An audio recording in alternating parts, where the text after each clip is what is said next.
Olá a todos, eu sou Eric Samuel Oliveira Barros, bolsista de Filosofia, sobre a orientação de John Carlos de Souza Aquino. Irei apresentar agora para vocês um projeto PIBIC Júnior de iniciação científica que foi recentemente aprovado e que está nessa fase inicial. Pois bem, o projeto em questão é Percepções acerca do papel da filosofia na rede federal de ensino. Pois bem, o objeto de estudo do nosso projeto será a presença da filosofia na rede federal de ensino. Nosso objetivo geral será analisar as percepções que os agentes que compõem nossa comunidade escolar possuem da filosofia na instituição, identificando qual o grau de importância que eles acreditam à disciplina, o que pensam da sua obrigatoriedade e qual o papel reservado à mesma em uma instituição voltada para a formação técnica. Ou seja, vamos ver o que os agentes pensam da filosofia dentro de uma instituição de ensino técnico.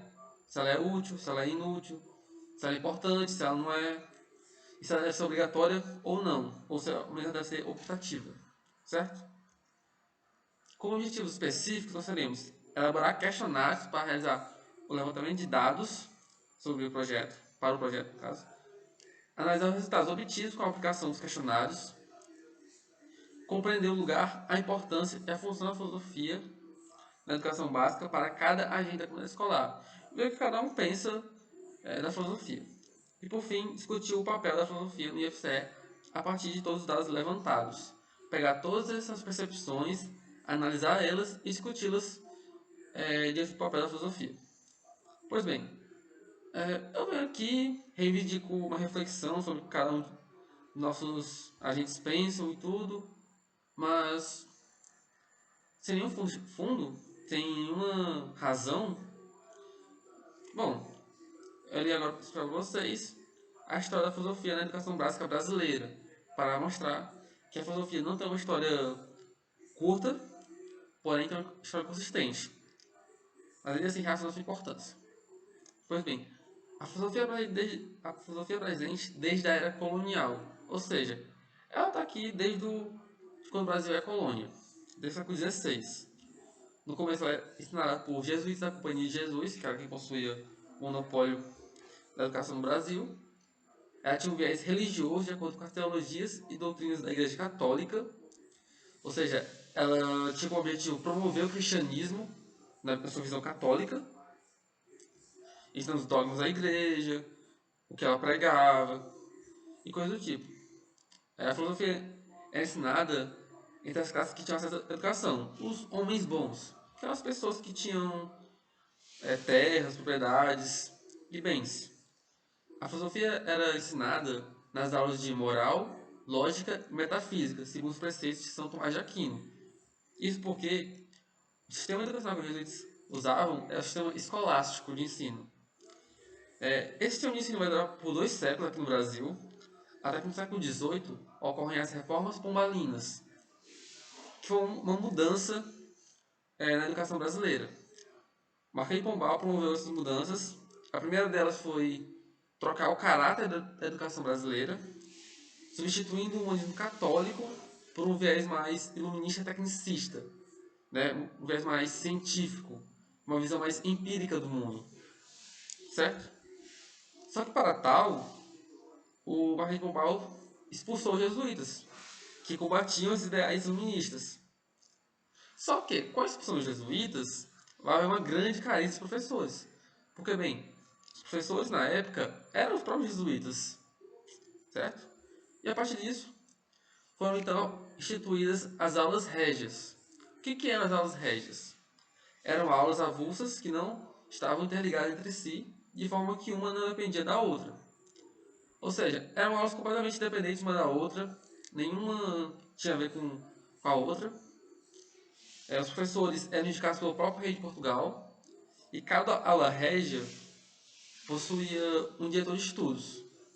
No caso da filosofia, existiam apenas 3 aulas régias, uma no Rio de Janeiro, outra na Bahia e outra em Pernambuco. Esse sistema vai durar pelo resto do período colonial, até mais ou menos o começo da era monárquica. Porque, pois bem, com a independência, houve a tentativa de unificação do sistema escolar, uma centralização. As aulas régias eram independentes, muito descentralizadas. Inclusive, uma tentativa de unificação foi o fim das aulas régias em 1874. Bom, durante o período monárquico, houve uma grande disputa do Estado com outras instituições para o controle da educação. A família, a Igreja Católica, instituições filantrópicas disputavam para ver quem tinha o controle da educação no Brasil. A família, por exemplo, poderia ensinar o próprio filho com a taxa de um professor, mostrar que ele era apto a fazer tal coisa, ou que era formado em determinada disciplina.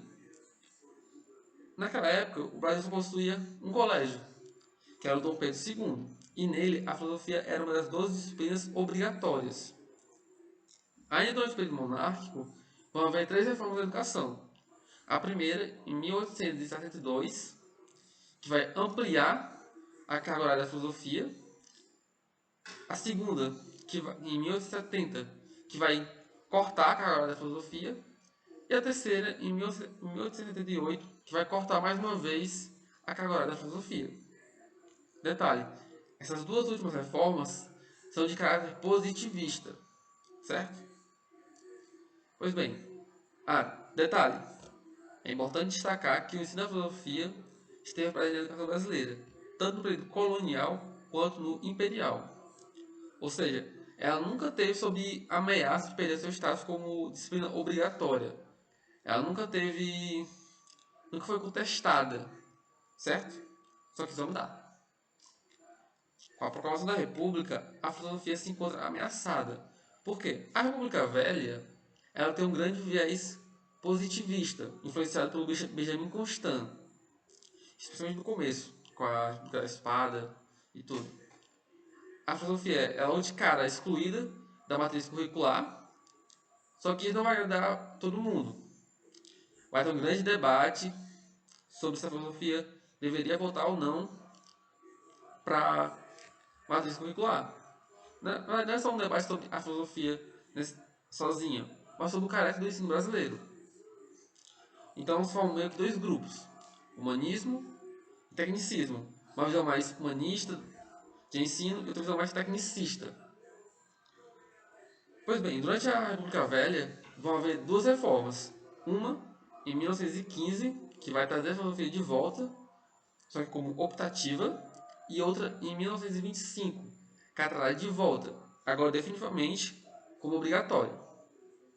Pois bem, esse status de disciplina obrigatória permanecerá por um longo tempo, passará pelo Estado Novo, porque na reforma Capanema ela se mantém como obrigatória, porém será mais uma vez ameaçada, porque o golpe duro ocorre com ela com a promulgação da primeira LDB em 1972.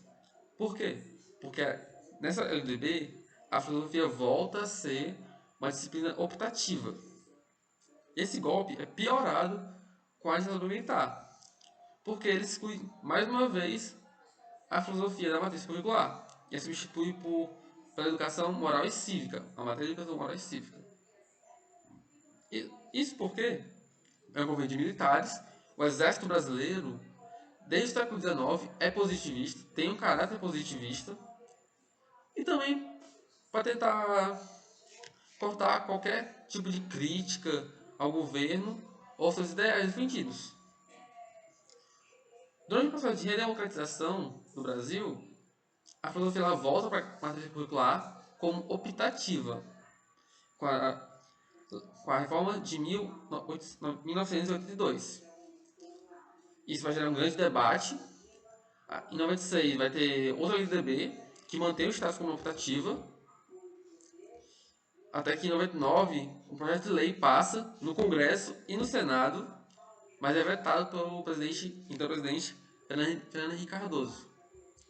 Pois bem, essa luta vai mudar de novo em 2008, quando outro projeto de lei é passado, dessa vez ortogado pelo então presidente Lula, que faz a filosofia então voltar como obrigatória.